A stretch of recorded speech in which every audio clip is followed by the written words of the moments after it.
Assalamualaikum warahmatullahi wabarakatuh.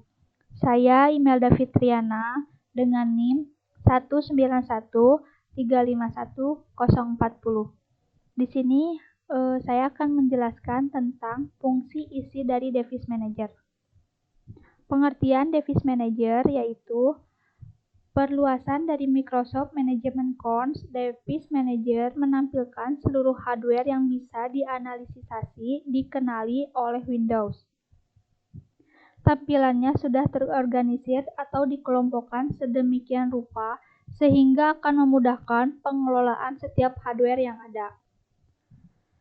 Kedua, ada kegunaan. Device Manager akan sangat membantu dalam mengelola semua hardware yang terpasang dalam suatu sistem Windows.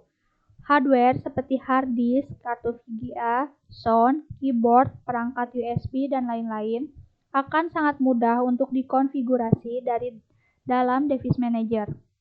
Beberapa fungsi kegunaan Device Manager yaitu: pertama, menunjukkan status suatu hardware; yang kedua, menunjukkan informasi detail suatu hardware; yang ketiga, mengelola driver hardware; yang keempat, disable atau enable hardware; yang kelima, mengidentifikasi konflik antar hardware; yang keenam, memberikan pesan error terjadinya problem suatu device.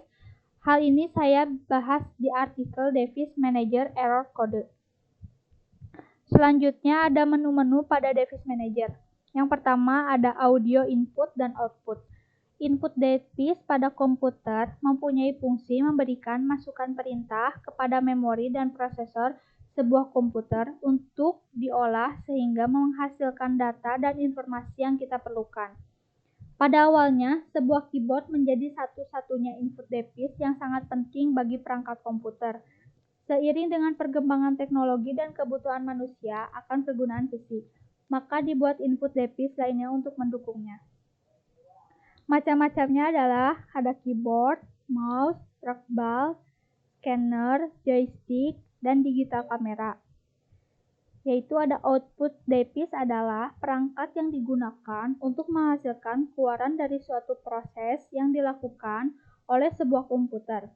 Hasil keluaran dari proses tersebut bias berupa tampilan pada layar monitor, berupa file dokumen yang bias dicetak, lagu yang bisa didengarkan. Saya akan memberikan beberapa perangkat yang termasuk output device. Yang pertama ada monitor, plotter, printer, disk, speaker, dan proyektor. Yang kedua ada batteries. Bagi pengguna laptop atau komputer dengan sistem operasi Windows 7, cepat atau lambat pasti akan mendapatkan notifikasi consider replacing your battery, disertai dengan munculnya tanda silang merah di ikon baterai yang ada di sistem tray. Notifikasi yang muncul ketika Windows 7 menganggap baterai laptop sudah saatnya diganti. Yang ketiga ada komputer. Sebuah komputer tujuannya umum memiliki 4 komponen utama, yaitu unit logika aritmatika ALU, unit kontrol CU, memori, dan perangkat input dan output secara kolektif dinamakan I/O. Bagian ini dihubungkan oleh bus, sering dibuat dari kelompok kabel. Di dalam masing-masing bagian ribuan triliun sekecil sirkuit listrik yang dapat dimatikan atau dengan cara di sebuah saklar elektronik. Selanjutnya ada disk drivers. Disk drivers adalah major secondary atau storage I/O device pada kebanyakan komputer. Permintaan untuk disk atau I/O di-generate oleh sistem file dan sistem virtual memory. Setiap permintaan menspesifikasikan alamat pada disk untuk direferensikan pada from di logical block number. Selanjutnya ada display adapter. Salah satu kartu yang terpasang pada slot ekspensasi adalah display.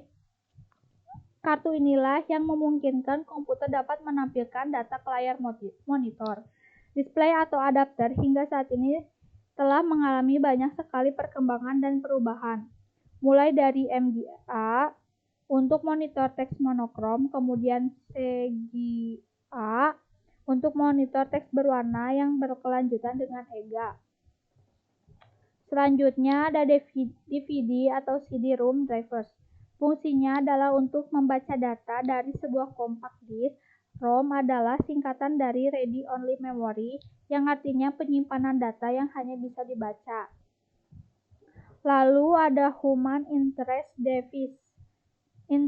Device, yaitu ada dua pilihan untuk menggunakan mouse, USB atau USB keyboard. Protokol boot mandiri, jalan dan cara mengemudi HID berfitur lengkap. Cara boot protokol umumnya rendah dan dokumen ini menggambarkannya secara berfitur lengkap. Lalu yang ke-8 ada IDE ATA ATAPI Control, yaitu ATA atau Advanced Technology Attachment, yaitu menggunakan 16 bit paralel digunakan untuk mengontrol peralatan komputer dan telah dipakai selama 18 tahun lebih sebagai standar. Selanjutnya ada SATA, yaitu Serial Advanced Technology Attachment. SATA dengan 15 pin kabel power dengan 250 mV tampaknya memerlukan daya lebih banyak dibandingkan dengan 4 pin ATA. Tapi dalam kenyataannya sama saja. Lalu ada IDE, yaitu Interface Drive Electronic, merupakan standar interface antara bus data motherboard komputer dengan disk storage. Yang ke-9 ada Image Device, yaitu Imaging Device adalah aplikasi pada komputer yang menampilkan output berupa gambar.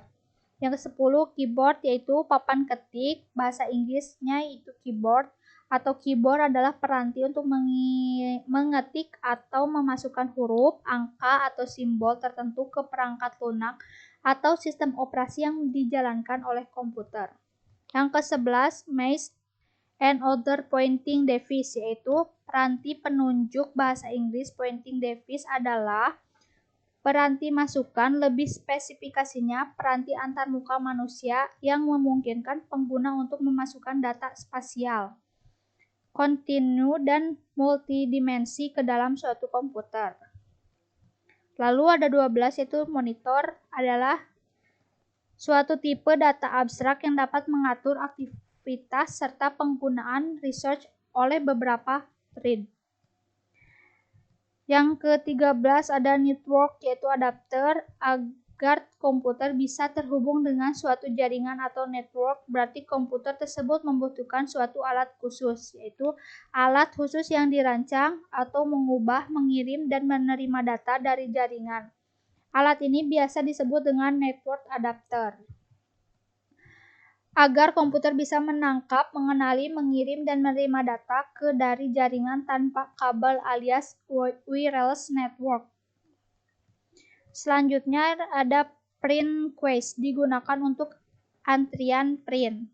Yang ke-15 ada prosesor, yaitu berfungsi untuk memproses semua perhitungan yang harus dilakukan oleh komputer. Yang ke-16 ada software device yang digunakan untuk pengaturan perangkat lunak. Yang ke-17 ada Sound, Video, and Game Control. Sound, Video, and Game Control yaitu sound card yang diperlukan untuk mendengarkan suara hasil olahan komputer. Jika Anda ingin merakit komputer, maka lebih baik membeli motherboard yang sudah terpasang sound card di dalamnya. Selanjutnya ada Storage Control, yaitu digunakan untuk penyimpanan kontrol. Yang ke-19 ada sistem device, yaitu sistem yang mengintegrasikan aturan produksi dalam database atau berorientasi objektif aktif pada sistem yang mendukung aturan event.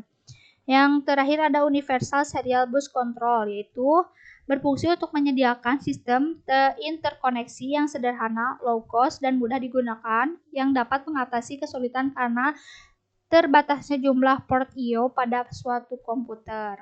Nah, di sini ada fungsi isi dari disk management. Nah, di sini ada tampilan gambarnya. Selanjutnya, cara membuka disk management yaitu saat berada pada desktop, klik kanan atau tekan logo Windows 10 pada tombol Start untuk menampilkan menu Power User. Kemudian, klik opsi disk management untuk membukanya. Itu opsi pertama ya. Yang opsi keduanya, klik Start menu, terus Run, ketik Compact MSC, lalu Enter di komputer manajemen, tekan Disk Management, lalu akan tampil tadi yang digambar ya. Pengertian dari Disk Management yaitu adalah sebuah snap-in yang merupakan bagian dari Microsoft Management Console disertakan dengan Windows XP. Sama seperti nama manajemen disk menyiratkan, itu alat yang digunakan untuk mengelola sistem disk baik lokal dan remote. Jika Anda sudah berada di komputer pribadi, untuk beberapa tahun Anda akrab dengan flash disk, yaitu utilitas yang digunakan untuk bersama dengan perintah format yang mengatur hard disk dari command prompt. Manajemen disk dengan antarmuka pengguna grafisnya berjalan jauh dengan menghilangkan kebutuhan perintah, utilitas, atau prompt dan membuatnya mudah untuk mendapatkan gambaran singkat dari sistem dan hubungan antara disk terpasang. Fungsi disk management yaitu ada menghapus partisi, drive logis dan volume, format partisi dan volume, mark partisi aktif, menetapkan atau mengubah huruf drive untuk volume hard disk, drive removable disk, dan drive CD-ROM. Memperoleh gambaran visual secara cepat semua disk dan volume pada sistem. Buat mount drive pada sistem dengan menggunakan sistem file NTFS.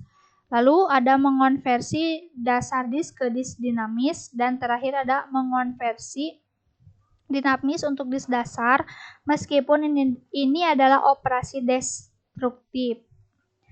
Fungsi disk management yaitu pada disk dinamis membuat sejumlah volume khusus termasuk membentang, bergaris, bercermin, dan RAID 5 volume. Manajemen disk membuat ekstensif menggunakan menu konteks, mengklik kanan pada drive atau partisi biasanya akan memberikan menu yang berisi pilihan dan produser yang tersedia untuk perangkat tertentu.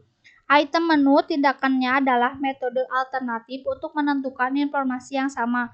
Sebuah keuntungan dari menggunakan manajemen disk, sebagian besar perubahan yang dapat memerlukan reboot sistem agar Anda dapat terus bekerja sambil prosedur lengkap. Sekian dan terima kasih penjelasan saya tentang fungsi-fungsi tersebut ya. Terima kasih. Wassalamualaikum warahmatullahi wabarakatuh.